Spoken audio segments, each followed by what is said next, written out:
जरा इसके पहले गौर कीजिए, मोदी ने लाल किले की प्राचीर से क्या कुछ बातें कही थी, किस तरह से उन्होंने भ्रष्टाचार को कैंसर तक भी कहा था। उसके बाद जो उन्होंने भाषण दिया उसमें उसका जिक्र किया था। उन्होंने शानदार ट्रैक रिकॉर्ड वाले ईमानदार अफसर को बिना कारण बताए पद से जिस तरह से हटाया गया है, ऐसे में अब सवालों के घेरे में बीजेपी की मंशा है। केंद्रीय स्वास्थ्य मंत्री हर्षवर्धन ने एम्स के chief vigilance officer Sanjeev Chaturvedi को पद से हटाने के आदेश दिए हैं। चतुर्वेदी ने एम्स में भ्रष्टाचार के कई मामलों को उजागर किया था। पिछली सरकार के वक्त आदेश आया था कि संजीव चतुर्वेदी का तबादला बिना पीएमओ की रजामंदी के नहीं हो सकता, यानी साफ है कि उन्हें पद से हटाने के लिए पीएमओ की मंजूरी ली गई है।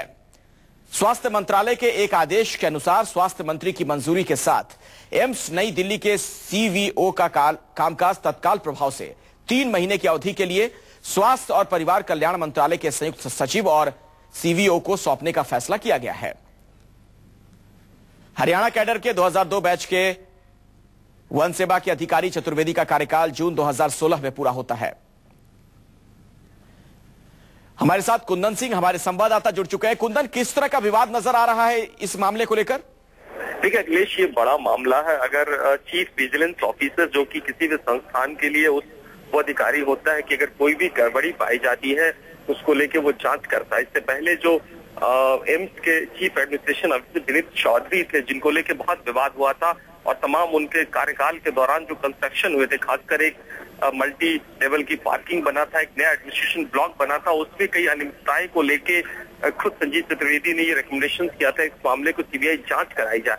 ऐसे में अगर खुद मंत्रालय की तरफ से जिसके अंदर एम्स एडमिनिस्ट्रेशन आता है उनको 3 महीने का अगर पोस्ट लीव पे भेजा जाता है, ये मतलब साफ है कि जो सरकार के मुखिया बार बार इस बात का दावा करते हैं कि उनका भ्रष्टाचार को कैंसर से भी बड़ा खतरा मानते हैं, भ्रष्टाचार के मामले में जीरो टॉलरेंस जोन अपनाते हैं, उन्हीं के विभाग का एक मंत्री इस तरीके का कृत्य करते हैं, तो सरकार की कथनी और करनी बिल्कुल अलग है। हालांकि इस मामले में मंत्रालय की तरफ से कोई बयान नहीं आया कि आखिर क्यों किया गया है, लेकिन साफ कहा गया था कि 3 महीने तक आप पोस्ट लीव पे जाइए और वो काम हेल्थ मिनिस्ट्री का जो ज्वाइंट डायरेक्टर है उनको सौंप दिया गया था कि वो तब तक देखा करेंगे।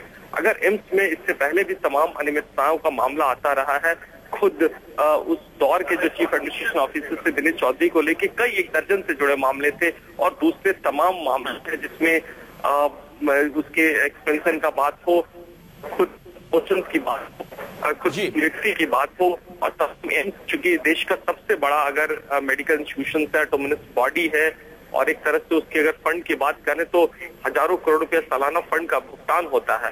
ऐसे में अगर चीफ विजिलेंस ऑफिसर कुंदन, एक जानकारी ये भी सामने आ रही है कि किसी बीजेपी के नेता के कहने पर ऐसा किया गया है, क्या इस बाबत कुछ पता चल पा रहा है?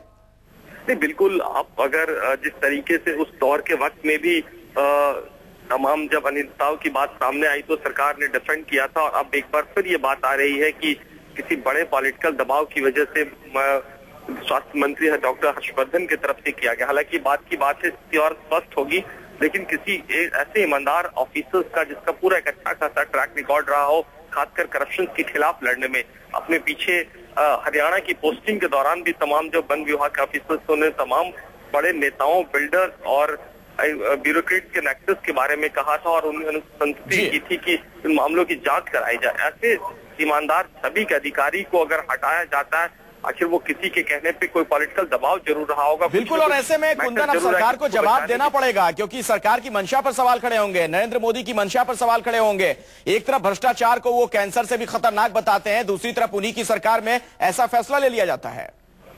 बिल्कुल, अगर इस तरीके की अगर कोई कार्रवाई सामने आती है तो बिल्कुल साफ लगता है कि सरकार के मुखिया की कथनी और सरकार के जो अधीनस्थ मंत्रालय है उनके अधिकारियों की करनी में बहुत अंतर है। और खासकर ऐसे अगर विसिल ब्लोअर जैसे अधिकारियों को टारगेट किया जाता है तो मतलब साफ है कि कथनी करनी में अंतर है। मुझे लगता है कि सरकार को खुल के इसमें सामने आना पड़ेगा और मंत्रालय को उन कारणों का वजह बताना पड़ेगा कि आखिर किस आता है, तो मतलब साफ है कि कथनी करने में अंतर है। मुझे लगता है कि सरकार को खुल के इसमें सामने आना पड़ेगा और मंत्रालय को उन कारणों का वजह बताना पड़ेगा कि आखिर किस सर्कमस्टांसेस में, किस वजहों से, किसके कहने पे या किस आधार पे उनका ट्रांसफर, माफ कीजिएगा, फोर्सफुल लीव दिया गया। और इसके बाद लेकिन स्थिति थोड़ी स्पष्ट और हो जाएगी। जिस तरीके से सुबह से लगातार हम लोग मंत्रालय में मंत्री से बात करने की कोशिश कर रहे हैं, लेकिन अभी तक कोई आधिकारिक बयान नहीं आया है। मुझे लग रहा है कि इस मामले पे दोपहर तक, देर शाम तक चलिए इस खबर पर नजर बनाकर रखिए। कुंदन, बहुत बहुत शुक्रिया फिलहाल इस जानकारी के लिए। और अपने दर्शकों को हम लगातार बता भी रहे हैं कि संजीव चतुर्वेदी ने किन मामलों की जांच की थी। एम्स में दवाओं की फर्जी बिक्री का जो मामला था, महंगे उपकरणों की खरीद की जांच भी की थी इन्होंने, कई घोटाले उजागर किए थे इन्होंने, गार्ड भर्ती घोटाले की जांच की थी इन्होंने। इसके अलावा टेंडर से जुड़े मामलों की जांच भी संजीव चतुर्वेदी ने की थी। पूर्व अधिकारी विनीत चौधरी के खिलाफ जांच इन्होंने की थी। यौन उत्पीड़न का एक मामला था, उन मामलों में भी इन्होंने जांच की। तो कई महत्वपूर्ण मामलों से जुड़े रहे थे। ऐसे में जिस तरह से इन्हें अब हटाया गया है, तमाम सवाल खड़े हो रहे हैं।